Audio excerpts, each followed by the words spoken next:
मित्रों जय माता दी। आप देख रहे हैं धर्म शिक्षा। मित्रों आप सब में से बहुत सारे हमारे व्यूअर्स का प्रश्न आ रहा है कि हम अपने इष्ट देव को कैसे पहचानें। मैंने इष्ट देव की बात अपने पिछले कुछ वीडियो में छेड़ी थी, तो वो अब हमसे प्रश्न पूछ रहे हैं। तो आपको मैं इस वीडियो में बताने वाला हूं कि आप अपने इष्ट देव का कैसे चुनाव कर सकते हैं, कैसे जान सकते हैं कौन से भगवान आपके इष्ट देव हैं। आपके जो भी इष्ट देव हों आप भी हमें कमेंट बॉक्स में बताएं। जिनको पता है, जिनको नहीं पता है, वो इस वीडियो को देखें, उनको पता चल जाएगा कि कैसे अपने इष्ट देव का सही चुनाव करें। और जिनको अपना इष्ट देव पता भी है, लग रहा है कि ये हमारे इष्ट देव हैं, वो भी इस वीडियो को देखें ताकि उनको भी पता चल पाए कि उनका इष्ट देव सही में भगवान है या नहीं है। मैं ये बात कुछ सोच के बोल रहा हूँ, वो आपको आगे पता चलेगा। देखिए, हमारे शास्त्रों के अनुसार भगवान एक ही है, उनका नाम है सच्चिदानंद, जिन्हें शालिग्राम भगवान भी कहते हैं। ठीक है, जिस तरह हथेली हमारा एक होता है, ये एक है और इससे 5 उंगलियां निकल रही है, इसी प्रकार से ये 5 इनसे भगवान अलग अलग तरह के हैं। पहला है ब्रह्मा जी जो कि सृष्टि का निर्माण करते हैं, दूसरा विष्णु जी जो कि सृष्टि का पालन करते हैं, और तीसरा भगवान शिव जो कि सृष्टि का संहार करते हैं। अब 2 जो भगवान बच गए, एक में है शक्ति जो कि माता रानी है, और 5वें जो आते हैं वो हैं भगवान गणेश। बस 5 तरह के ही भगवान हैं जो कि एक भगवान से निकले हैं।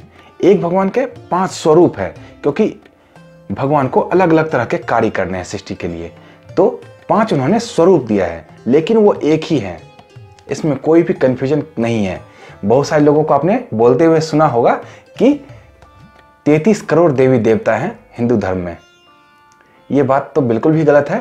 33 करोड़ नहीं, 33 कोटि के देवता हैं। कोटि अर्थात प्रकार, 33 प्रकार के देवता हैं। अब ये जो 5 मैंने आपको देवता बताए, भगवान बताए, इनके बाद भी इनसे भी अंग निकलते गए, तो वो 33 प्रकार के देवी देवता हैं हिंदू धर्म में। लेकिन सबका स्वरूप जो है वो अगर आप देखेंगे तो 5 है, 5 ही मेन है, और उन 5 का जो एक है वो है भगवान सच्चिदानंद। तो भगवान सच्चिदानंद ही हैं जो सुपर पावर है। भगवान एक ही है, इनके 5 स्वरूप है। तो अब मैं बता रहा था आपको इष्ट देव के बारे में। तो वो आपके जो इष्ट देव होंगे, ये 5 जो भगवान आपको मैंने बताए, इन 5 भगवानों में से ही कोई एक होंगे। कैसे, आइए जानते हैं। जैसे मान लीजिए किन्हीं का अगर भगवान राम है इष्ट देव, तो भगवान राम किनके अवतार हैं? भगवान विष्णु के।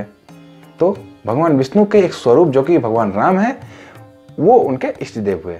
तो ठीक है। ये किन्हीं के मान लीजिए इष्ट देव सूर्य भगवान है। अब सूर्य भगवान किनके स्वरूप हैं? सूर्य भगवान भगवान ब्रह्मा के स्वरूप हैं। वो कैसे?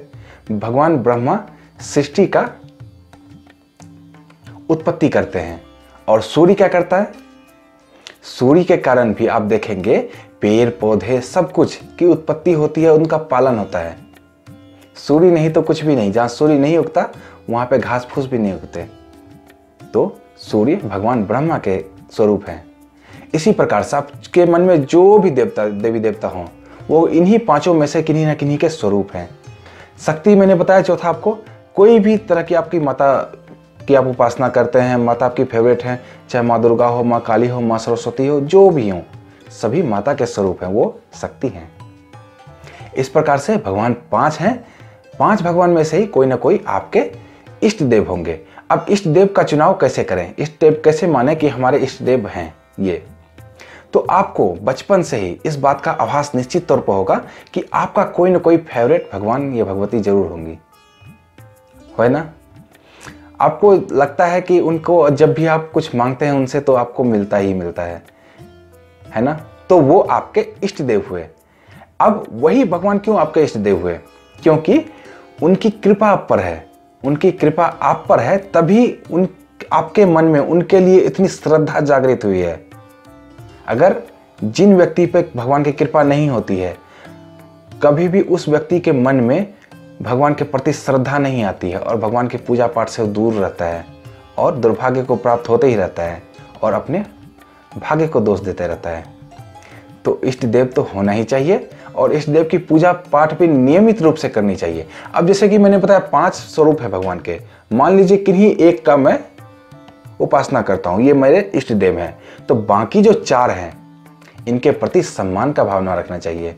और जब भी बाकी के 4 के भगवान के किसी भी स्वरूप को हम पूजा करें तो हम क्या करें, जैसे मान लीजिए भगवान राम मेरे इष्ट देव हैं, मैं उनको अपना इष्ट देव मानता हूं। जब मैं माता रानी की पूजा करने गया तो मैं क्या करूंगा, माता रानी की पूजा पूरी श्रद्धा से करूंगा। ऐसा नहीं कि भगवान राम मेरे इष्ट देव हैं तो मैं उन्हें इग्नोर करूं, पूरी श्रद्धा के साथ करूंगा और माता रानी से ये प्रार्थना करूंगा कि माता रानी आप हमें भक्ति प्रदान कीजिए ताकि हम भगवान राम की और अच्छे से पूजा कर पाएं और उनके प्रति भक्ति रख पाएं। एक बात जान लीजिए, इन 5 का आपस में कोई भी बैर नहीं है। आप किन्हीं एक की अगर पूजा करते हैं तो शेष 4 की जब पूजा करते हैं तो उनसे इनकी भक्ति का वरदान मांगें, इनकी भक्ति के लिए आग्रह करें, तो उनको इसमें बुरा नहीं लगता। ये बिल्कुल भी नहीं सोचे। हाँ, लेकिन अगर आप इन 5 में से किन्हीं के प्रति भी किसी प्रकार का भी बैर या द्वेष रखते हैं तो आपके इष्ट देव भी आपसे प्रसन्न नहीं रहेंगे। इस बात का ध्यान निश्चित तौर पर रखें। तो मित्रों, मुझे उम्मीद है आपको आपके इष्ट देव के बारे में अब निश्चित तौर पर पता चल पाया होगा और आपके मन में भी जरूर आ गया होगा कि हाँ, ये मेरे इष्ट देव हैं। तो आपके इष्ट देव जो भी हों हमें भी कमेंट बॉक्स में निश्चित तौर पर बताएं। हम भी देखना चाहते हैं कौन से भगवान के ज़्यादा शिष्य हैं, भक्त हैं। अगर आप ये वीडियो YouTube पे देख रहे हैं तो हमारा चैनल सब्सक्राइब करें।